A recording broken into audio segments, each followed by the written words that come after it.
ضرورت ہے۔ برادران عزیز، یقیناً آج کا یہاں ہمارا جمع ہونا ایک طرف ہماری عقیدت کا اظہار ہے اور دوسری طرف وقت کی اہم ضرورت بھی،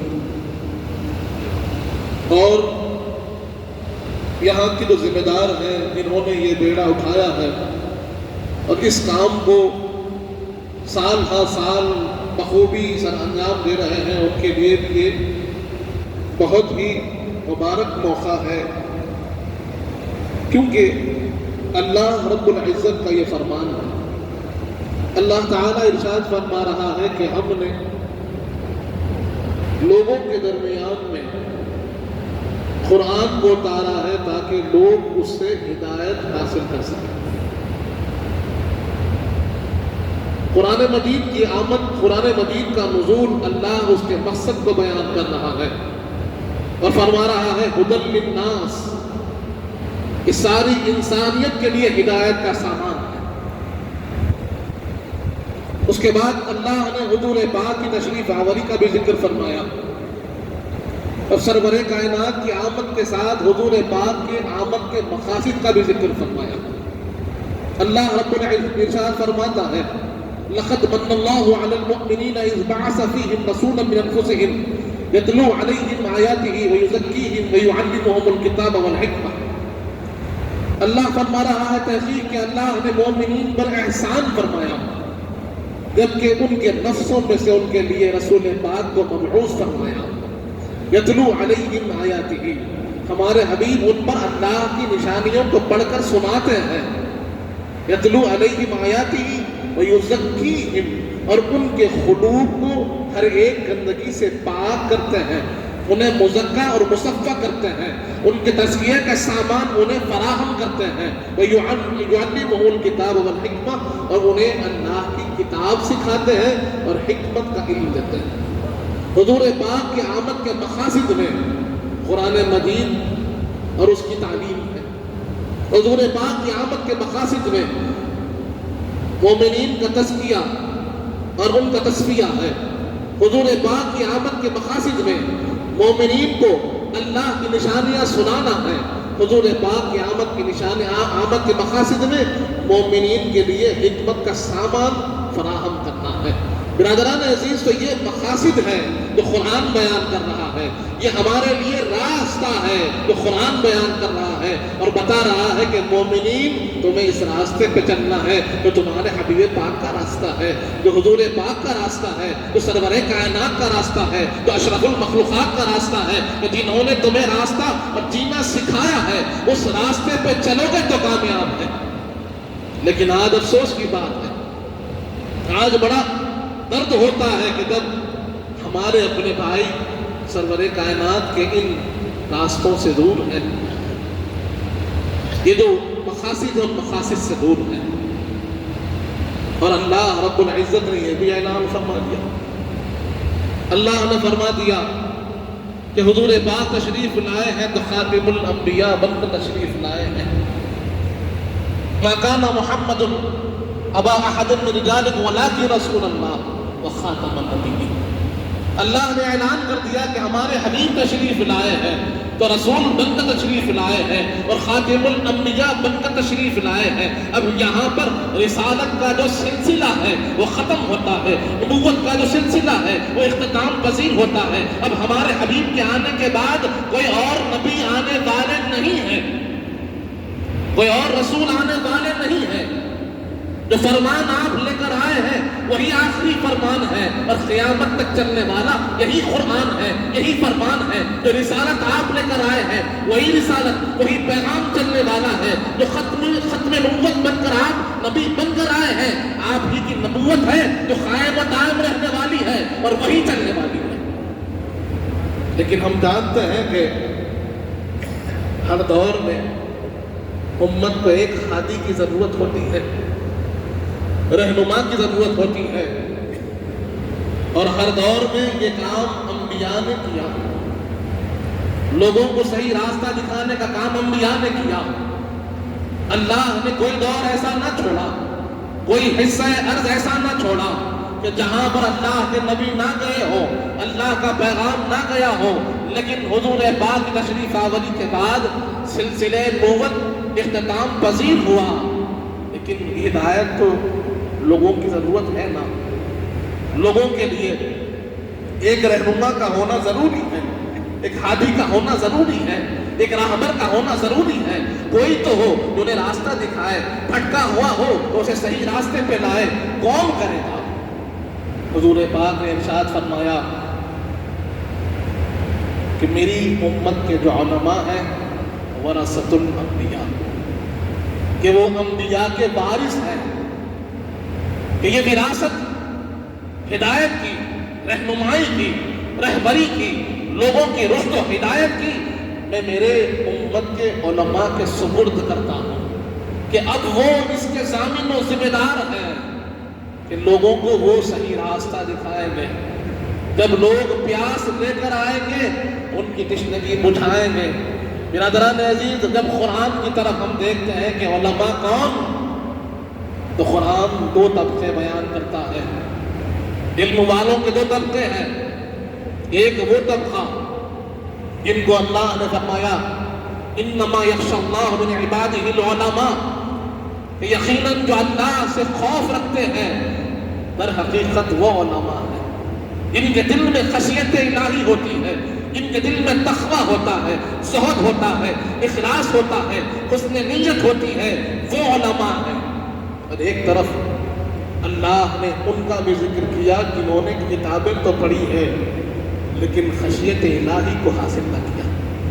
کتابیں تو پڑھی ہیں لیکن ایمان سے دل خالی ہے، کتابیں تو پڑھی ہے لیکن ہدایت سے ان کا دل مملوء نہیں ہے۔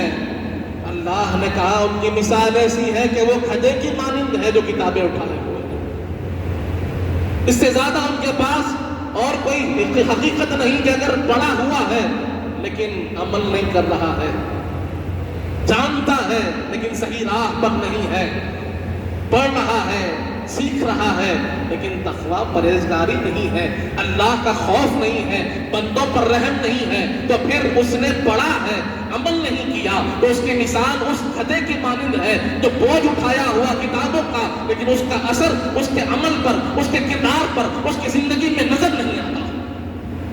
برادران عزیز، در حقیقت وہ علماء جو اپنی زندگی کو اللہ کی راہ میں لگا دیتے ہیں، اللہ کے حکم کے پابند ہو جاتے ہیں، پھر وہ اللہ کے محبوب بنتے ہیں جنہیں ہم اولیاء کہتے ہیں۔ اور آج جس ذات گرامی کے لیے ہم جمع ہوئے وہ ایسی ذات ہے جو اپنے اندر علم و فن بھی رکھتی ہے، اپنے اندر علوم کے بحر سمندر سمائے ہوئے، تو دوسری طرف دیکھتے ہیں کہ عمل و کردار، اخلاق بھی اتنے ہی بلند و اعلیٰ ہے۔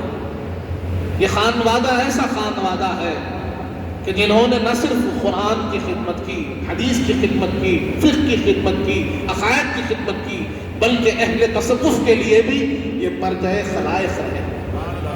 برادران عزیز، یہاں یہ بات کو جاننا ہوگا کہ ایک طرف سیکھنا اور سکھانا ہے، ایک طرف کرنا اور کرانا ہے، تو یہ دو چیزیں ایسی ہیں کہ ایک طرف پڑھنا ہے، سکھانا ہے، بتانا ہے کہ اللہ نے کیا حکم دیا ہے، اللہ نے کیا ہمیں سمجھایا ہے، اللہ ہم سے کیا چاہتا ہے، اور دوسری طرف اس حکم کو پابندی سے کر کر سکھانا اور بتانا ہے کہ اللہ کا یہ حکم ہے، اسے کیسے انجام دینا ہے، اللہ کا یہ حکم ہے کیسے اس پر عمل کرتے ہوئے اللہ کو راضی کرنا۔ یہ دونوں چیزیں ضروری ہے برادران عزیز، اور آج ہم ان دونوں چیزوں میں کمزور نظر آتے ہیں۔ علم میں بھی کمزور نظر آ رہے ہیں، عمل میں بھی کمزور نظر آ رہے ہیں۔ برادران عزیز، سب سے بڑا کارنامہ اس خانوادے کا یہ ہے کہ جب اسلام پھیلنے لگا، خطۂ ارض میں الگ الگ جانبوں میں اسلام پھیلا، لیکن قرآن تو عربی میں اترا ہے، زبان قرآن عربی ہے، لیکن سامان ہدایت ساری کائنات کے لیے۔ اور یہ زبان کئی مرتبہ آج بھی ہمیں محسوس ہوتا ہے ہماری اپنی کوتاہی، ہماری اپنی کمزوری کے سبب کہ ہم عربی زبان نہیں جانتے تو قرآن کو سمجھ نہیں پاتے، قرآن کو سمجھ نہیں پاتے تو صحیح انداز میں اس پر عمل آوری ہو نہیں پاتی۔ اب قرآن کو سمجھے کیسے؟ عام آدمی ہے، مدرسہ گیا نہیں، عربی پڑھا نہیں، قواعد سے واقفیت نہیں ہے، تراجم اس کے سامنے نہیں ہے، اب کیا کیا جائے؟ قرآن کیسے سمجھا جائے؟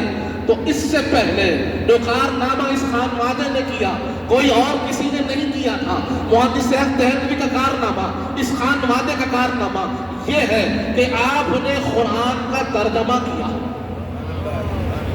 اس کی اہمیت کو، ضرورت کو محسوس کیا۔ اس سے پہلے لوگ علم سے جڑے ہوئے تھے، گھروں میں علم عام تھا، عربی عام تھی، زبان کو لوگ جانتے تھے، قرآن پڑھ کر سمجھنے کی صلاحیت رکھتے تھے، لیکن جیسے جیسے وقت گزرتا گیا، زمانے کے مرور کے ساتھ یہ انحطاط بھی آیا، یہ کمزوری بھی آئی کہ لوگ قرآن سے بھی دور ہو گئے، عربی زبان سے بھی دور ہو گئے، اور اپنی اپنی زبانوں میں ان کے اندر وہ باتیں، وہ سیکھنا چلنے لگا۔ اب قرآن پڑھنا ہے تو عربی میں پڑھنا ہے۔ اب جو علماء کہتے ہیں، ان کی رسائی علماء تک ہے، ان کی رسائی اولیاء تک ہے، ان کی رسائی مدرسوں تک ہے، ان کی رسائی خانخواہوں تک ہے، وہ تو سیکھ رہے ہیں، وہ تو سمجھ رہے ہیں، لیکن عام لوگ اس سے دور تھے۔ اس احتیاج کو، اس ضرورت کو آپ نے محسوس کیا، اور سب سے پہلے آپ نے قرآن کی ترجمہ اور تفسیر کا بیڑا اٹھایا۔ اس وقت کے لوگوں نے بڑا ان کے خلاف میں ایک چرچا کیا کہ یہ غلط کام ہے، آج سے پہلے یہ کام نہیں ہوا، کسی نے قرآن کا ترجمہ کسی اور زبان میں نہیں کیا۔ قرآن عربی زبان ہے اور عربی کی خوبیاں دوسری زبانوں میں آنا یہ مشکل ہے، لیکن آپ نے کہا یقیناً عربی کی فصاحت و بلاغت شاید دوسری زبانوں میں نہ آئے، لیکن مقصد قرآن تو سمجھایا جا سکتا ہے، حکم قرآن تو سمجھایا جا سکتا ہے، بندے کی ضرورت تو پوری کی جا سکتی ہے۔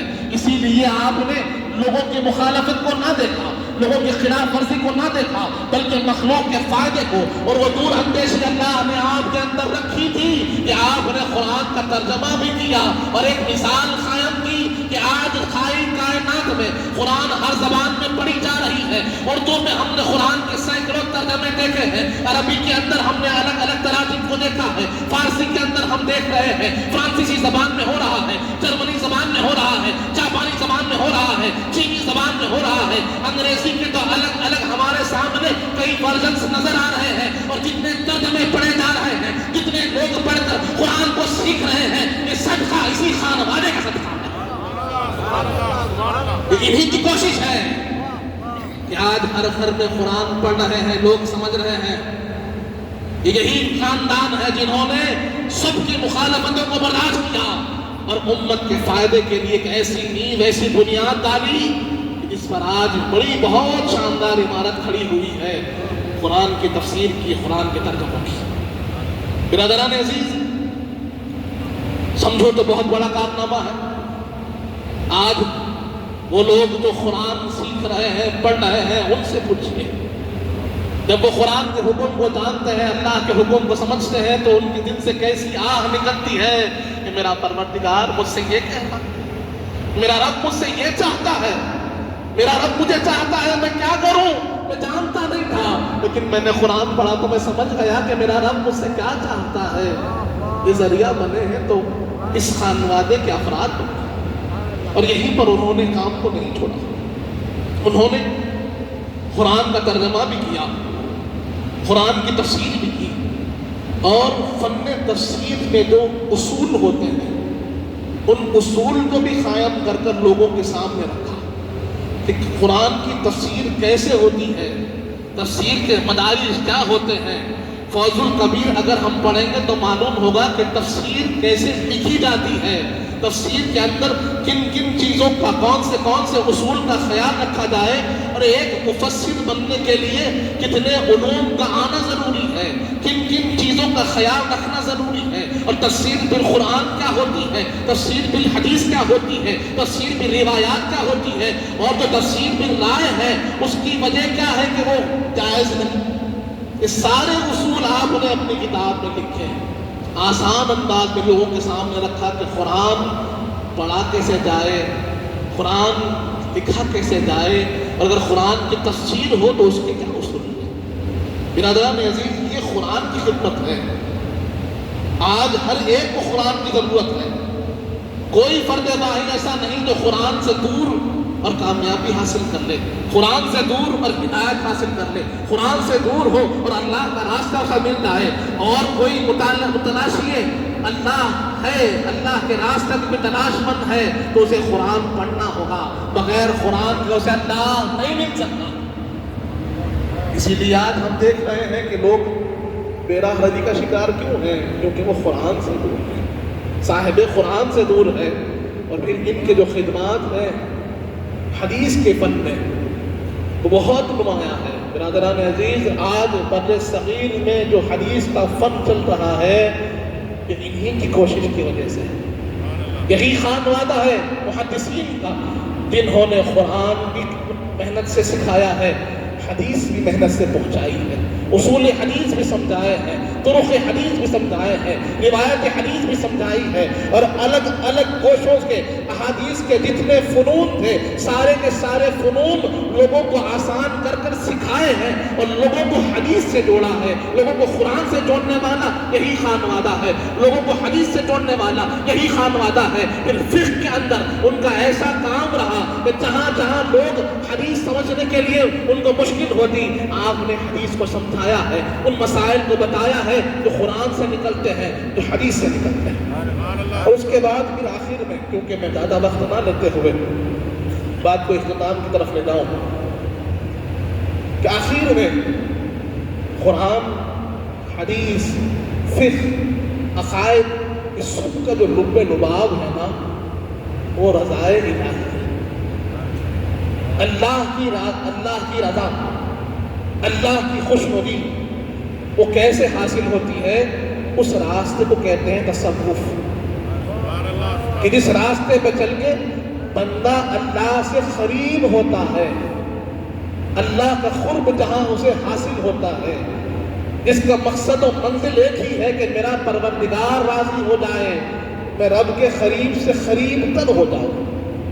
یہ بندے کا مقصد ہے، اور وہ اس راستے کا نام ہے تصوف و طریقت، جسے سارے علوم کا مغز کہا گیا۔ سارے علوم کا جو اصل ہے، مغز ہے، رضائے الہی، قرب الہی، اس کو نام دیا گیا تصوف۔ اور تصوف کے اندر ہم جانتے ہیں کہ بڑی گہرائیاں ہیں، بہت سے ایسے وہاں پر مدارج ہیں جو عام انسان کے سمجھ سے دور ہیں، اور یقیناً یہ بات غیر نہیں ہے، کیونکہ رفتہ رفتہ ہی پختہ باشد۔ بنیاد پرائمری سے سیکنڈری ہوتی ہے، سیکنڈری سے ہائی اسکول ہوتا ہے، اس کے بعد ہی لوگ کالج کی طرف چلتے ہیں، کالج کے بعد پھر گریجویشن، پھر ماسٹرز ہوتا ہے، پھر پی ایچ ڈی ہوتی ہے۔ تو کوئی بندہ، کوئی اسکول والا بچہ یہ نہیں کہہ سکتا کہ بھائی پی ایچ ڈی کی پڑھائی یہ صحیح نہیں ہے۔ اگر اس کے سمجھ میں نہیں آ رہی ہے تو بولا جائے گا تیری فہم کی کمی ہے، تجھے سمجھ میں نہیں آ رہا، سمجھ اتنی پختہ نہیں ہے۔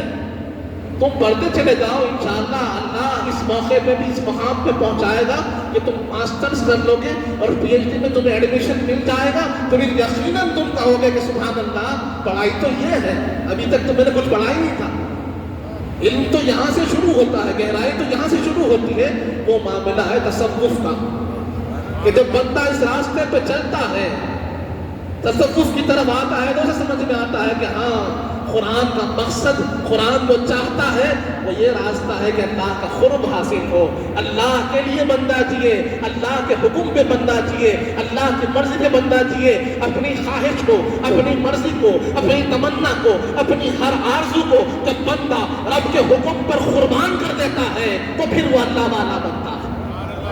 اپنے آپ کو مٹا کر رب کو، رب کے حکم کے اپنے اوپر طاری کرتا ہے تو پھر اس راستے کا سالک بنتا ہے۔ تو جب اس راستے پہ چلنے لگے تو لوگوں کو بہت سے خطرے محسوس ہونے لگے، بہت سی چیزیں سمجھ میں آنے نہ لگی۔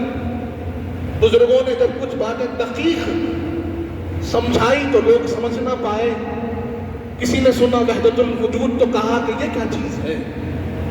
جب اس کے واقعات، اس کے جو بنیادیں تھیں، اس کے فروعات تھے، کھل نہیں پائے تو لوگوں نے کہہ دیا کہ نہیں یہ صحیح نہیں نظر آ رہا ہے، ہمارے سمجھ کے دور ہے، اس سے دور رہنا چاہیے. تو کسی نے پھر ایک فکر دی وحدت الشہود.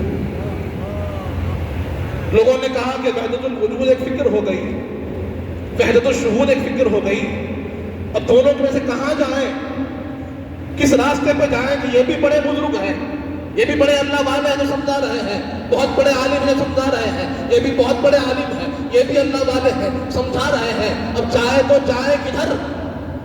حضرت شاہ محمد سیف دہلوی نے فرمایا اگر سمجھ نہیں آتا تو میرے پاس آ جاؤ، اگر تمہیں سمجھ نہیں آتا تو میرے پاس آؤ، کہ قرآن نے کہا ہے فَاسْأَلُوا أَهْلَ الذِّكْرِ إِن كُنتُمْ لَا تَعْلَمُونَ، کہ اگر تم نہیں جانتے پریشان نہ ہو، جو ذکر والے ہیں، جو فکر والے ہیں، جو علم والے ہیں، ان کے پاس چلے جاؤ، وہ تمہیں سمجھا دیں گے. تو جب لوگ آپ کے پاس رجوع ہوئے تو آپ نے سمجھایا وحدت الوجود کیا ہے، وحدت الشہود کیا ہے.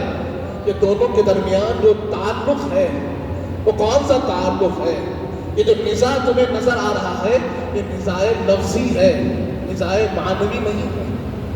یہ لفظ کی نزاع ہے جو تمہیں سمجھ نہیں آ رہی ہے، در حقیقت راستہ ایک ہے کیونکہ یہ اللہ کا راستہ ہے.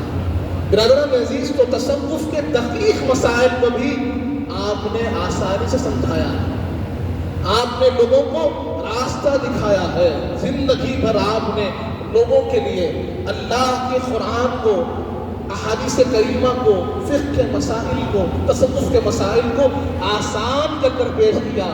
مقصد یہی تھا کہ بندہ خدا سے جڑ جائے، بندہ خدا سے جڑ جائے، کہ اس کے آنے کا مقصد ہی یہ ہے کہ وہ رب کا صحیح سچا بندہ بن جائے، اللہ کی عبادت میں مصروف رہنے والا بن جائے، اللہ کی طرف چلنے والا بن جائے. تو اس کے لیے جن راستوں کو آسان کرنا ہے ہم آسان کر دے دیں تاکہ بندہ رب کے قریب سے قریب ہو جائے. برادران عزیز، تو آج بھی اسی چیز کی ضرورت ہے کہ جو بندے آج رب سے دور ہیں انہیں اللہ کے قریب لانے کی ضرورت ہے. اور اللہ والوں کے بنیادی دو مقصد نظر آتے ہیں، ایک اللہ کی عبادت اور دوسری مخلوق کی خدمت. یہ چیز آپ کو ان کی حیات بابرکت میں بالکل واضح نظر آئے گی کہ اللہ کی عبادت کا سلیقہ بھی انہوں نے سکھایا ہے، مخلوق کی خدمت کا طریقہ بھی انہوں نے سکھایا. برادران عزیز، آج ہمارا کام کیا ہے؟ ہمارا کام ہے کہ خود بھی اللہ والوں سے جڑیں اور اپنی اولاد کو بھی اللہ والوں سے جڑیں. آج جو یہ فتنے فساد نظر آ رہے ہیں اس کا بنیادی یہ جو وجہ ہے نا، یہی ہے کہ لوگ حقیقت سے اللہ والوں سے، نیک لوگوں سے دور ہو گئے، دین کو اپنے لحاظ سے چلانے کی کوشش کر رہے ہیں. دین کو اپنے لحاظ سے نہیں چلایا جاتا، دین کے لحاظ سے خود کو چلایا جاتا ہے، دین پر چلا جاتا ہے. دین کو اپنے سے جوڑ کر مجھے جو پسند ہے لے لوں، مجھے جو اچھا دکھ رہا ہے لے لوں، یہ روایت میرے پسند کی ہے، میرے بات کی ہے، میرے مقصد کی ہے، ایسا چل رہا ہے. تم یہ روایت پیش کر رہے ہو، میں یہ روایت پیش کرتا ہوں. تم یہ روایت پیش کر رہے ہو، مطلب کیا؟ میں بھلا، میں بڑا، میں صحیح. نہیں، یہ فیصلہ اللہ کرے گا کون صحیح ہے. ہمارا کام محنت کرنا ہے، اللہ کے راستے پہ چلنا ہے، حضور پاک کی سنتوں پہ چلنا ہے. اور بزرگوں نے ہمیشہ اختلافات کو دور کیا ہے اور بندوں کو جوڑنے کا کام کیا ہے. آج بھی یہی کام ہم کو کرنا ہے کہ اللہ کی عبادت میں اپنے آپ کو مصروف رکھنا ہے اور بندوں سے اختلافات کو دور کریں اور بندوں کو جوڑنے کی کوشش کریں. برادران عزیز، یہی ہمارا مشن ہے، شاہ ولی اللہ مشن جسے کہتے ہیں. یہی ہمارا کام ہے کہ ہم اللہ کی عبادت کا سلیقہ سیکھیں اور بندوں کی خدمت کرنے کا طریقہ سیکھیں. انہیں چند کلمات کے ساتھ آپ سے رخصت ہوتا ہوں. انشاءاللہ صدارت خطاب ہوگا، پھر دعا ہوگی. السلام علیکم ورحمۃ اللہ وبرکاتہ.